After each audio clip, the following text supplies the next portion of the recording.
All right, so we're gonna go over tearing apart this because mine's still suiting up. This happens, but you can see on the exhaust port, it's just got so much in there that it can't clean it anymore. So I'm gonna show you how to zip it apart real quick, clean it, and put it back together, fire it up. So it comes with a little cap that just screws on. You can see the threads there. So you wanna take that off, and then you are going to get a 10 millimeter and zip all these off. And if you over tighten them, you end up bringing out the stud, which will happen. Not a big deal. This is just the plate that goes over, and then you've got your little rubber gasket right there. So once we have that out, what we're gonna do is we're gonna separate the case. So you got your top part right there, which I find really great to put your parts in. And then you've got your main harness that you already disconnected. And then all you got to do is pull it out of that case, right? Whenever you go to put it back in, there's some little tabs that line up inside that bottom of the case. So right here, you've got your Allens, and I believe those are a 4, or I don't know if they're metric or not, but that's what we use. That's what we're gonna use.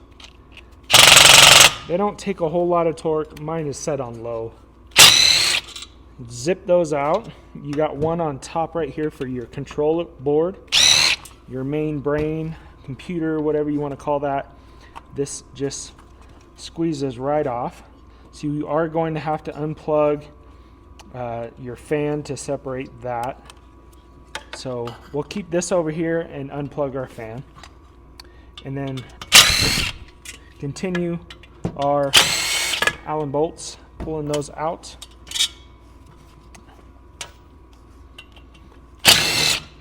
And from here, we have our intake fan. This is the heat exchanger fan. This is the intake for the combustion. So it goes in your intake and actually passes into here. So mine has the metal gaskets. If you're doing this, you may have the green gaskets. While they work pretty good, don't get me wrong, you may have to scrape a clean surface and or replace the gasket if you broke it. So be careful with that. Inside here, you've got your burn chamber. So your glow plug is right here, and it screws right into there. We're going to take that out in a minute. And then your fuel line goes up through here, right next to that glow plug, and it goes into your burn chamber, mixes, and more or less sprays with the little mesh that's in there. But we're going to take that same Allen, and we're going to pull these out. So these are shorter ones, and this has a gasket in it as well.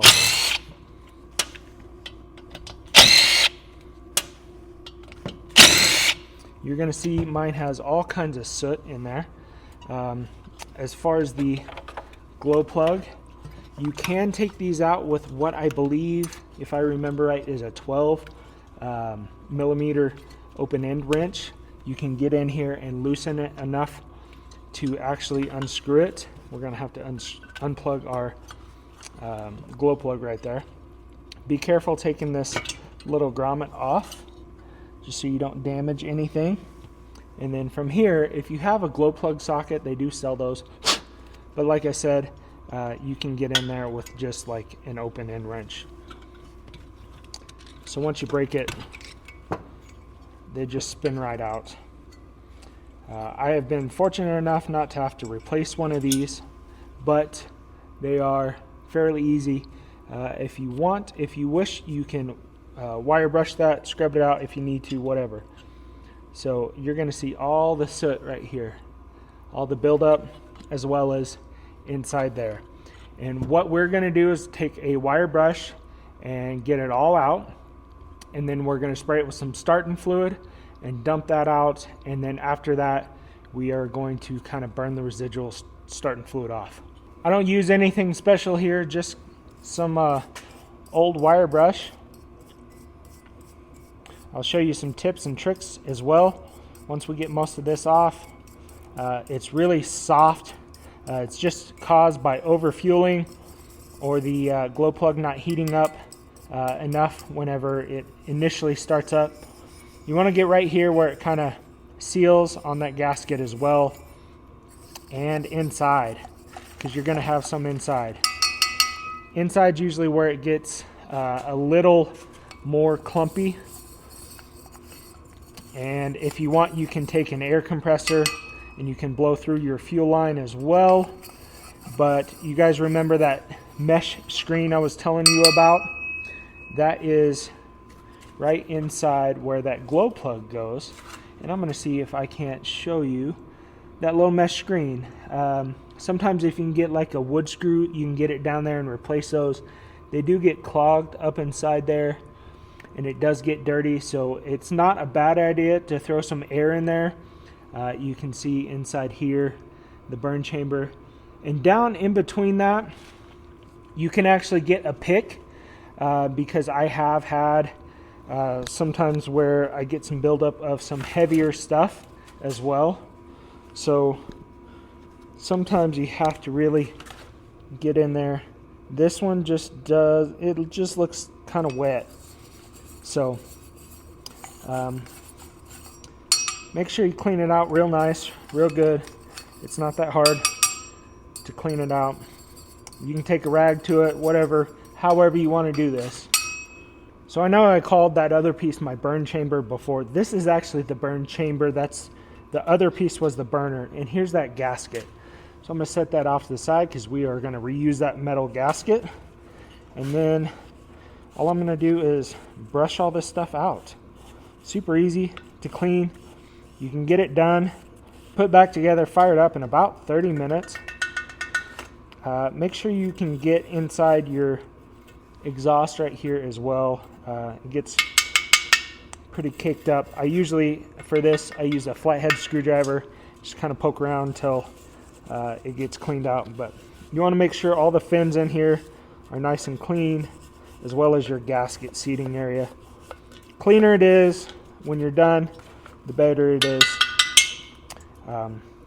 to not soot up again.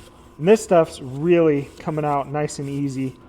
I'm not going to use starting fluid this time, just because it's in my shop and I don't want to get it. And like I said, this stuff's really coming out really easy, so I think I can get most of it out. I'm not too worried about it because this heater actually will clog up about once a month on me. I've even got a smaller pump installed on it, and whatever reason it just does not like the fueling that the control board is allowing it to go. So I cannot adjust mine. Mine's got the 3 button, and I have yet to figure out any kind of menu where it allows me to adjust the pump hertz as well as the fan speed. So here we are back on the table, and yes, I did have to completely unplug everything. The only plugs you really have to remember are your heat sensor, where on mine is off here by itself. So I can plug that in right there, and I know where the other two go because they are different. So we're going to put this gasket right back in there, and then we're going to put our burner back in. Just be aware of your gasket right here that sits on the side. Make sure you get that lined up, and then you can throw in your small bolts.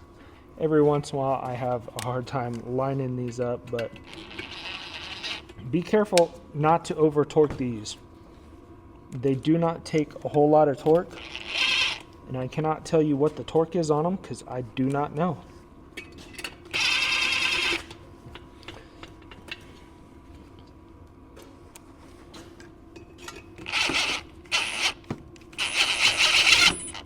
That one's barely lined up.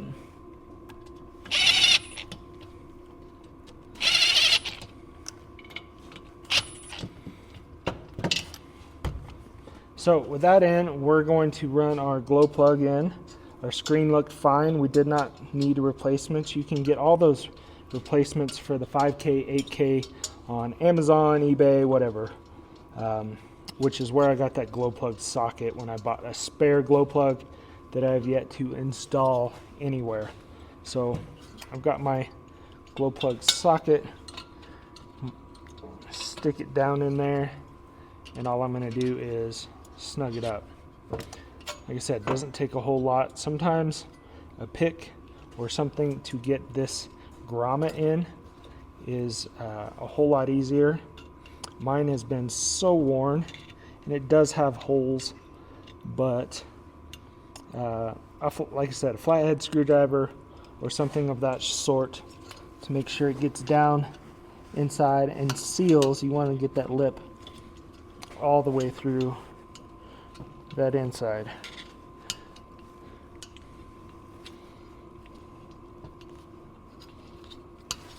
So the inside right there, that lip should be sealing all the way through.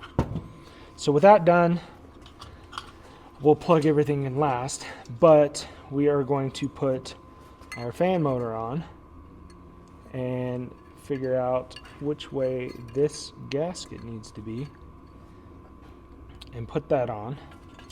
Also, quick tip, a lot of people have problems with the thickness of your fan right here. They say a business card is the width that fan should have. Sometimes that helps with how lean or rich it runs, but in my case, I do videos with this, so if it sits up in a month, I'll do another video. I'm not too awful worried about it. This part, lining up the gasket and your fan and your holes, isn't too bad either. Just gotta make sure they're somewhat there before you start zipping these things in. Again, the torque on these is not a whole lot. I've got a 3-speed DeWalt. I'm using speed 1, which is almost nothing.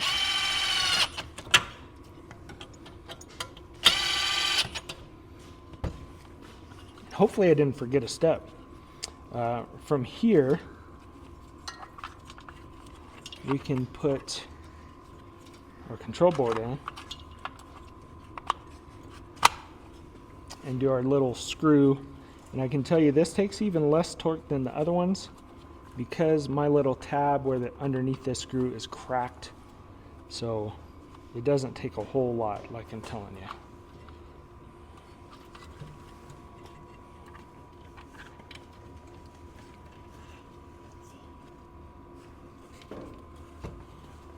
I need to pass my fan underneath this control board.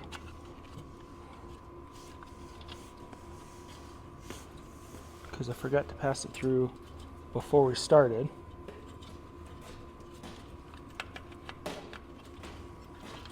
So with it on the other side, it just snaps in real quick. Sometimes you can put markers on here too, on left side or right side, and that'll help you remember where they need to go. So my fan and my glow plug on this one go on the same side. Plug those in, and then we can zip this back down where it needs to be. And we are ready to put it back in its case. So this will go back in its case. Mine's been out so many times it just falls back in the case. I've had some where they're a little more difficult, but these little tabs right here line up inside the case, so you want to make sure those are lined up on both sides. And you put that in, and then your little grommet right here to help seal up inside the case, because you have air blowing through here. It sucks in here, it goes through here as a cooling effect and as an air exchanger, and that's what comes out with your hot air.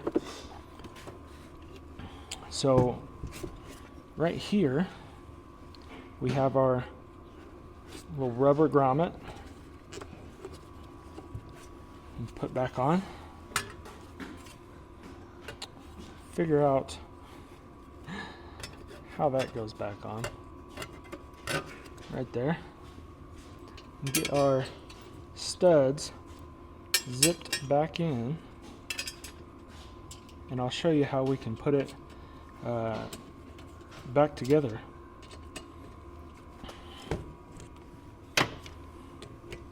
These don't take a lot either.